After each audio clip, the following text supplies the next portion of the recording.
what I would do in hunting season was when I would come home from school, you know, I would put my stuff down and, you know, feed the mule and the hogs and chickens, things of that nature. And then I'd go hunting. And I knew where the hickory trees were. And if I could sneak over there around those hickory trees, and those squirrels would be cutting those hickory nuts. And I could get me a squirrel or two. And you know, all the kids, they were every country kids. They like to brag about how many squirrels they killed. And of course, we kept a running total, you know, for the year, you know, the whole season, you know, because you'd start hunting like in September, and you'd be hunting squirrels all the way through, you know, like February, March. So during that period of time, you know, you'd probably get 25 or 30 squirrels. And of course, when I'd kill one, at that time I was doing steel hunting.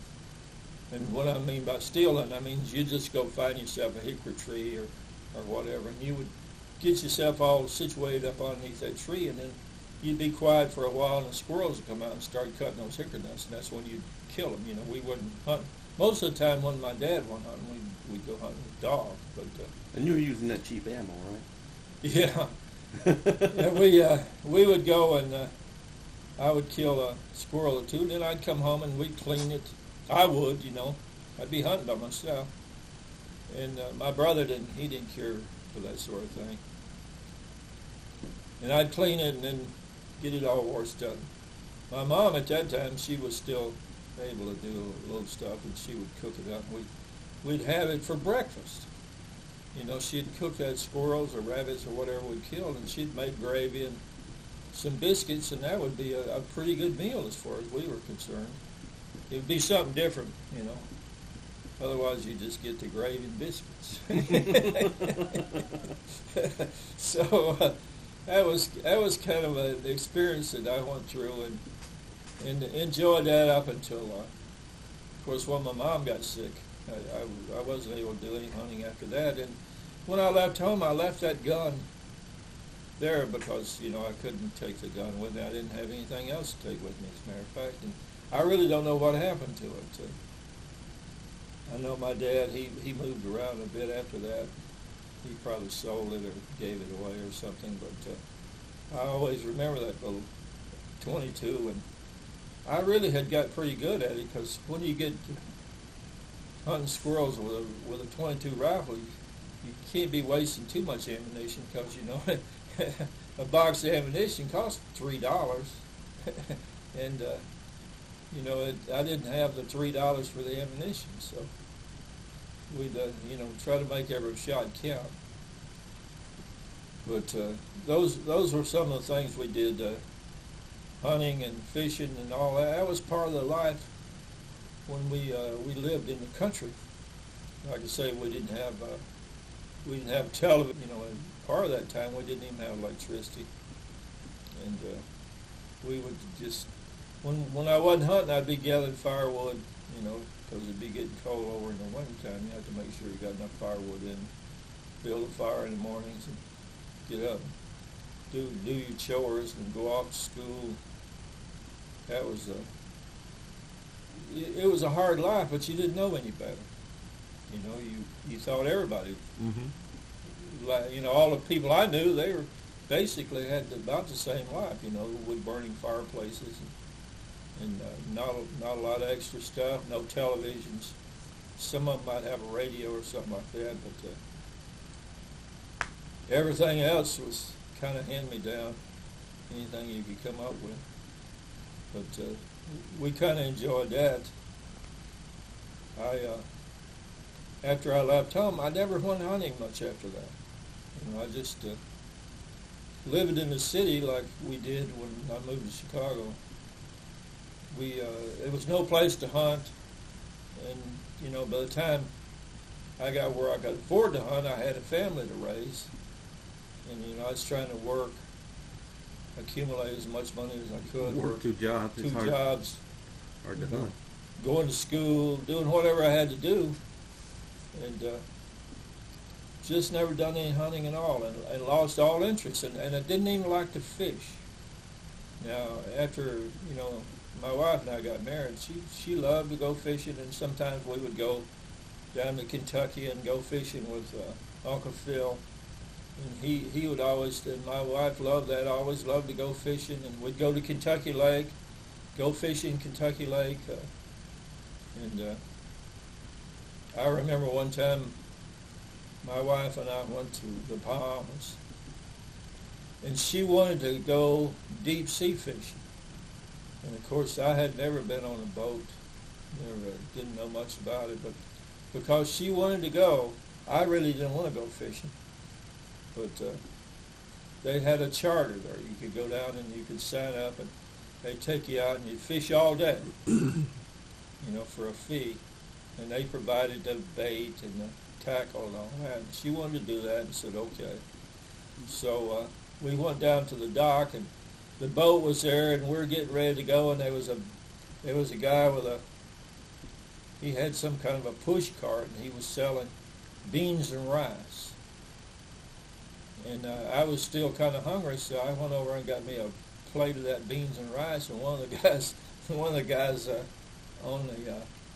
on the boat, when we were getting on the boat, he says, "Don't eat the native food." And I had no idea what the hell he was talking about. But we get on the boat and we go out, and the boat we get out away from land, and the boat gets a rocking and carrying on, and I start getting seasick. And I really got seasick. I was throwing up, chumming overboard. I got so sick that I just felt like I wanted to jump in the water myself. I just lay down on the deck and just be throwing up constantly. And the deckhand come over, and my wife would be fishing over the side. All them people would be. It's on there, a lot of people on there fishing. She'd be catching fish. And I'd be laying down there heaving and carrying on, and the deckhand come over, and he said, "Hey, Mon, are you all right?" And my wife looked at him and said, "Oh, he's all right." She ain't gonna stop fishing for anything. Yeah, she didn't care about us sick. Long as she's having fun fishing, and of course we. And you're dying. Yeah, we're pretty soon I run out of anything to throw up. It's just all I was doing is heaving. I was so sick and weak, and I swore I was going to die. But finally, they brought us back in, and when they did, and I got on dry land, I was fine. I as soon as we got on dry land and I started walking, I thought, man, I'm really sick. And I wasn't sick anymore. I was just hungry. Do you hope you didn't get any more beans and rice?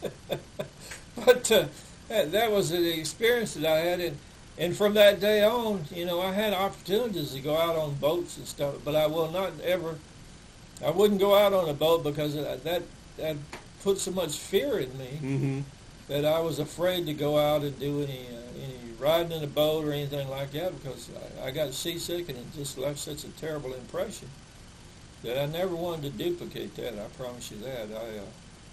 And it was a complete and total surprise to me. I thought, boy, I can handle about anything. But there was no way I could handle that. But that was kind of the way my wife was about fishing. And even after we moved to Mississippi, we have a little fish pond out back, and we had bass, and crappie, and catfish in there, and she would go out there, and then she could catch fish. One of the reasons why I didn't like to fish, because I never caught any fish. But she'd be catching fish right and left, and I'd just be sitting there doing nothing. And I'd just get bored real quick, and I just, I'd be happy I wasn't catching anything. I just wanted to sit down or go back to the house. But she loved to go fishing, and I enjoyed watching her, because a lot of times I could stay at the house, and I could look out the back window and see her down there fishing. She'd want to get an hour or two relaxation. She'd just go down there and get her fishing pole and go do a little fishing out there in that pond, and she'd catch some pretty big fish. Well, she used to be a member of a hunting and fishing club. Yeah, when we lived in Larkport, she wanted to belong to the fishing club because she wanted to go fishing. And I couldn't always be taken. I didn't want to take her. And so we joined the Rod and Gun Club. And they had it was a kind of a big area, you know. You had to have a way of getting in. You had to know what the combination was to get in the gate and all that. And you could camp there. And we bought a little camper, and she would go over and stay all week. And she would fish and camp, and I'd be working. And I'd come home at night, and she would be over there all week, and sometimes she'd take the kids with her, and sometimes she wouldn't. But that's just how much she liked fishing and camping. She just loved that kind of life. And we belonged to that country, that Rod and Gun Club, until we moved away from Illinois, and she really enjoyed it. We would set her up, and she'd get her firewood and stuff in, and of course we would have to go and work. You'd have to put in some work days, as well as pay your dues. As part of your membership? Yeah. And of course she knew everybody over there. I didn't hardly know anybody, because I never did hardly go over there, but I would go and put my work day in. You know, put out the picnic tables, and, you know, because in the wintertime we wouldn't go over there in the wintertime. It gets so cold and stuff. When spring come, I'd put my work day in. We had to take a tractor and a big trailer and put out picnic tables and, you know, cut grass and do all of that stuff to get the place looking nice, do a little painting, cleaning the bathrooms.